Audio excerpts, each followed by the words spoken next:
ಸುಮಾರು 8 ಗಂಟೆಗೆ ನಮ್ಮನ್ನು ಖಾನಾಪುರ ಪೊಲೀಸ್ ಠಾಣೆಗೆ ಕರ್ಕೊಂಡು ಬಂದಿದ್ದಾರೆ.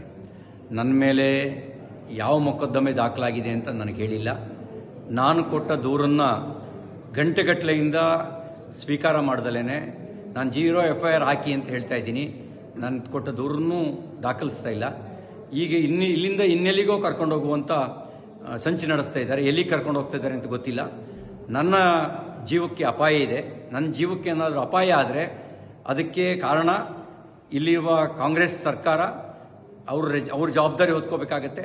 ನನ್ನ ವಿರುದ್ಧ ಸುಳ್ಳು ಸುದ್ದಿ ಹಬ್ಬಿಸಿ ಸುಳ್ಳು ಕಂಪ್ಲೇಂಟ್ ಕೊಟ್ಟು ನನ್ನನ್ನು ಕೊಲೆ ಮಾಡ್ತಕ್ಕಂಥ ಸಂಚು ನಡೆಸಿದ್ದಾರೆ. ಇದಕ್ಕೆ ಸಂಬಂಧಪಟ್ಟಂತೆ ನಾನು ಸಭಾಪತಿಗಳಿಗೂ ಈಗಾಗಲೇ ದೂರು ಕೊಟ್ಟಿದ್ದೀನಿ. ಹತ್ತತ್ರ 3:45 ಗಂಟೆ ಆಯಿತು ನಾನು ಪೊಲೀಸ್ ಠಾಣೆಗೆ ಬಂದು. ಏನು ದೂರಿದೆ ಅಂತಲೂ ಹೇಳಿಲ್ಲ, ನಮಗೆ ಏನು ಬೇಕು ಅಂತಲೂ ಕೇಳಿಲ್ಲ.